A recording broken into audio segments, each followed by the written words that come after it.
Hello বন্ধুরা, Puja's cooking ডায়েরিতে সবাইকে স্বাগত জানাই।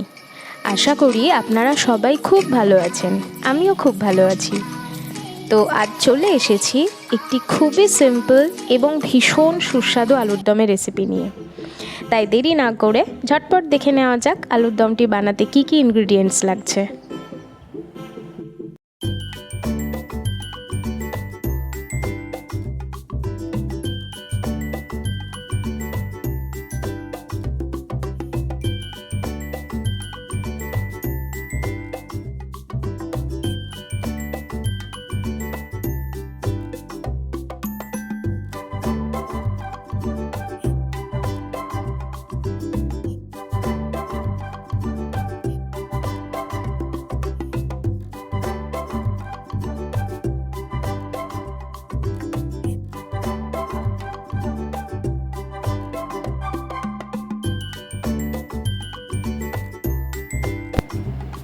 প্রথমে আমি গোটা আলুগুলোকে ভালো করে পরিষ্কার জলে ধুয়ে নিয়ে প্রেসার কুকারে 2টো সিটি দিয়ে সিদ্ধ করে রেখেছি।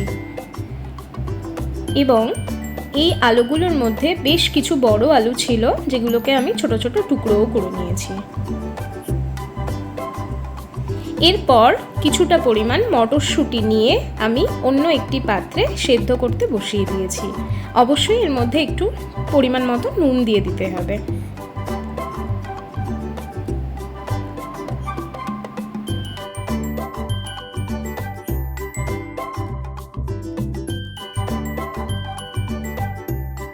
মটরশুঁটিগুলো যতক্ষণে সেদ্ধ হচ্ছে ততক্ষণে আমি একটি মিক্সার গ্রাইন্ডারে কিছু পরিমাণে টমেটো টুকরো করে নিয়ে এবং তার সাথে কয়েকটি কাঁচা লঙ্কা নিয়ে পেস্ট করে নিচ্ছি।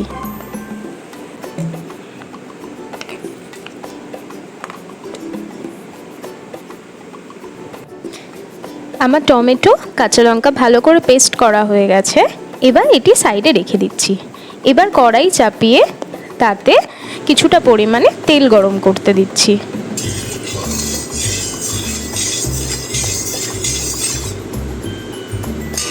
কড়াইয়ে তেল গরম হয়ে গেলে আমি 2টি তেজপাতা তেলের মধ্যে ফেলে দিচ্ছি। তেজপাতাটা ভাজা হয়ে গেলে তেজপাতার উপর আমার কেটে রাখা কুচনো পেঁয়াজ ঢেলে দিচ্ছি।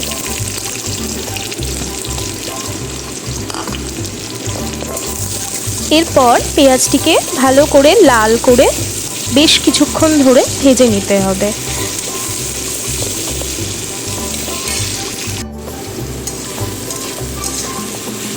কিছুক্ষণ পর পর পেঁয়াজটিকে এপিট ওপিট করে ভালো করে নাড়িয়ে দিতে হবে, যাতে পেঁয়াজটি পুড়ে না যায়।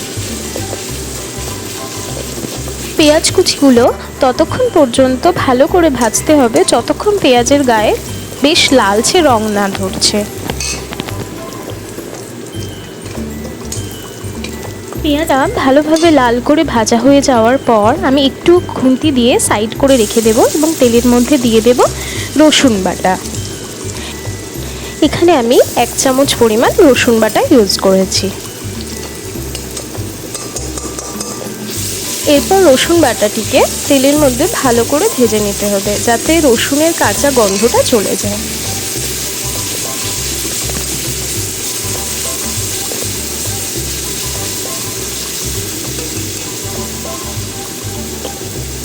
রসুনটা ভালো করে ভাজা হয়ে যাওয়ার পর পাশে ভেজে রাখা সাইড করে রাখা পেঁয়াজটি রসুনের সাথে মিশিয়ে নিতে হবে। নিয়ে ভালোভাবে আবার রসুন এবং পেঁয়াজ একসাথে ভাজতে হবে। এরপর দিয়ে দেব আদা বাটা। এখানে আমি 1.5 চামচ মতো আদা বাটা ইউজ করেছি। আপনারা চাইলে আপনাদের আন্দাজ মতো পরিমাণ বাড়াতে বা কমাতে পারেন। এখানে আদা বাটাটিকে রসুন এবং পেঁয়াজের সাথে ভালোভাবে মিশিয়ে নিতে হবে। এখানে আরেকটি বিশেষ কথা বলে রাখি, রসুনের গন্ধটাকে দূর করার জন্য আমরা বেশ অনেকক্ষণই তেলের মধ্যে ভাজি। আদার ক্ষেত্রে সেরকম কোনো প্রয়োজন নেই, কারণ আদা বেশি ভাজলে একটু তেতো টাইপের টেস্ট হয়ে যায়, তো সেজন্য আমরা বেশিক্ষণ ভাজবো না। এবার আমরা অ্যাড করে দেব পরিমাণ মতো নুন।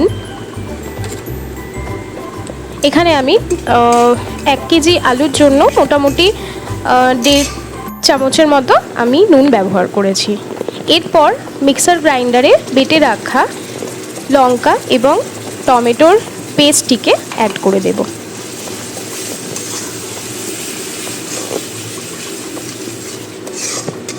এবারে পেঁয়াজ আদা রসুনের সাথে টমেটো পিউরি এবং লঙ্কা বাটাটিকে ভালো করে আমরা কষিয়ে নেব এবং ততক্ষণ অবধি কষাবো যতক্ষণ না মশলাটি ভালোভাবে রেডি হচ্ছে এবং সাইড থেকে একটু একটু করে তেল ছেড়ে যাচ্ছে।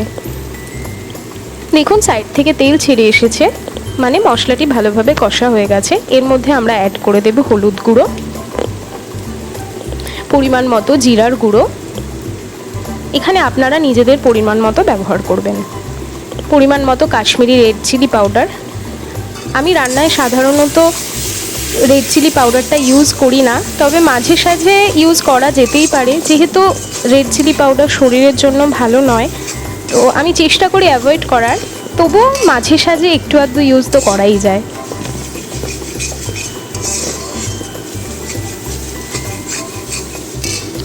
এভাবে মশলাগুলিকে ভালো করে কষিয়ে নেব। এই পর্যায়ে আমি মিক্সার গ্রাইন্ডারটি ধুয়ে জলটিকে আমি মশলার সাথে অ্যাড করে দেব, যাতে মশলাটি কড়াইয়ে লেগে না যায় বা পুড়ে না যায়।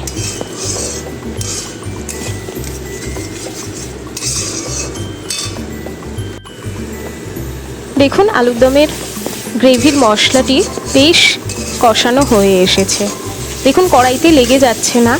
এটি আপনারাও করতে পারেন। মশলা ধোয়া জলটা কখনোই ফেলবেন না, সেটি মশলার সাথে অ্যাড করে দেবেন যাতে কড়াইতে লেগে না যায় এবং মশলাটি কষাতে আরও সুবিধা হয়।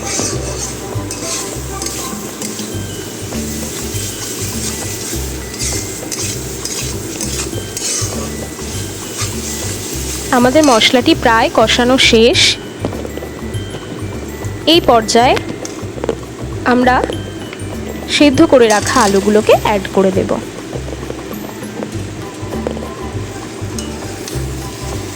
এবারে কষানো মশলাটিকে সেদ্ধ আলুর সাথে ভালোভাবে মিশিয়ে নেব।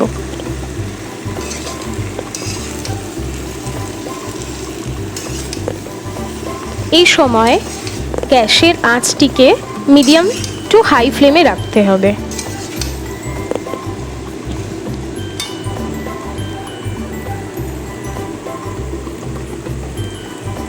এবারে সেদ্ধ করে রাখা মটরশুঁটিগুলোকে আমি অ্যাড করে দেব।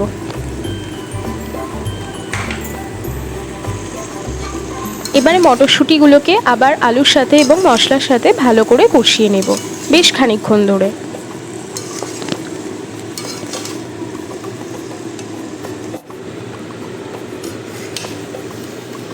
দেখতে পাচ্ছেন এখানে মশলাগুলো আলুর গায়ে বেশ ভালোভাবে লেগে গেছে। তো এই অবস্থাতে আমরা আরও বেশ কিছুক্ষণ এটা রান্না হতে দেব, যাতে আলুর মধ্যে মশলাগুলি ঠিকঠাকভাবে ঢুকে যায়।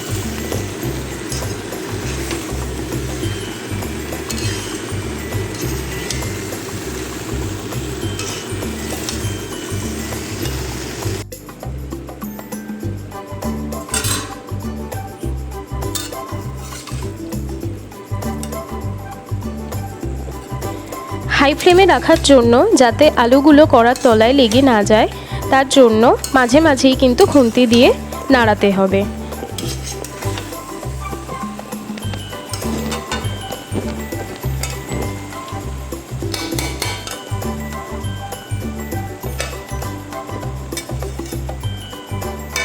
এই পর্যায়ে আমরা গ্যাসের ফ্লেমটা একটু কমিয়ে দিয়ে, মানে লো টু মিডিয়াম আঁচে রেখে ঢাকনা বন্ধ করে দেব, যাতে আলুটা ভালোভাবে সেদ্ধ হয়ে যায়। এরপর ঢাকনা খুলে আমরা দেখে নেব। দেখতে পাচ্ছেন আমাদের আলুর দম প্রায় রেডি। আমরা একদম আলুর দম রান্নার শেষ পর্যায়ে চলে এসেছি। এই পর্যায়ে আমরা মিডিয়াম ফ্লেমে গ্যাসটা রাখবো। আমি প্রতিটি রান্নায় অল্প কিছুটা চিনি অ্যাড করি, যাতে নুন ঝাল এগুলোর স্বাদটা ব্যালেন্স হয়। এক্ষেত্রে আপনারা চিনি অ্যাভয়েড করতে পারেন।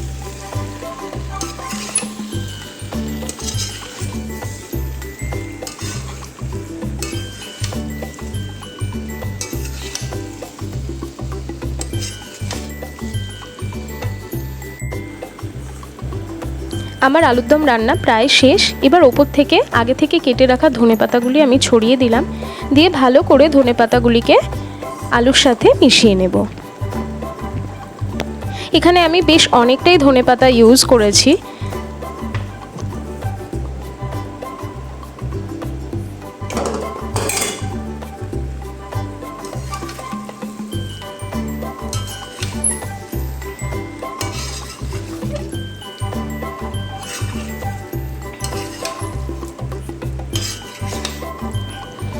ধনেপাতা আলুর সাথে মিশে যাওয়ার পর ধনেপাতাগুলি যাতে কাঁচা না থাকে তার জন্য আমরা আরও একবার বেশ 5 মিনিটের জন্য আমরা আলুর দমটিকে ঢাকা দিয়ে দেব। আমরা আবার ফিরে এলাম। ঢাকা খুলে দেখতে পাচ্ছেন এখানে ধনেপাতাগুলি বেশ ভালোভাবে মিশে গেছে এবং আগের মতো কাঁচা অতটা বোঝা যাচ্ছে না।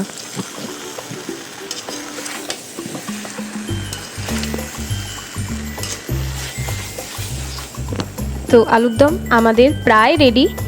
এই পর্যায়ে আমি একটু গরম মশলা গুঁড়ো অ্যাড করেছি, এটা আপনারা স্কিপ করতে পারেন। আলুর দমে আমার গরম মশলার গন্ধ খুব ভালো লাগে, তাই আমি ধনেপাতা এবং গরম মশলা দুটোই অ্যাড করি, একসাথে নয়, দুটো আলাদা আলাদাভাবে কিছুটা সময়ের গ্যাপে অ্যাড করি, যাতে দুটো গন্ধ একসাথে মিশে না যায়।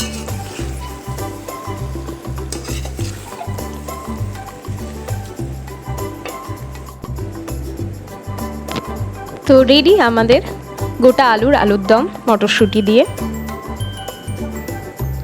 আপনাদের কেমন লাগলো আপনারা অবশ্যই আমার কমেন্ট সেকশানে এসে জানাবেন এবং অবশ্যই আপনারা বাড়িতে ট্রাই করবেন। আমি যে প্রসেসে করেছি অবশ্যই একবার ট্রাই করে দেখবেন এবং জানাবেন আমার রেসিপিটা আপনাদের কেমন লাগলো। তো আজকের মতো এই পর্যন্ত। সবাই খুব ভালো থাকবেন। আবার ফিরে আসবো নতুন কোনো রেসিপি নিয়ে।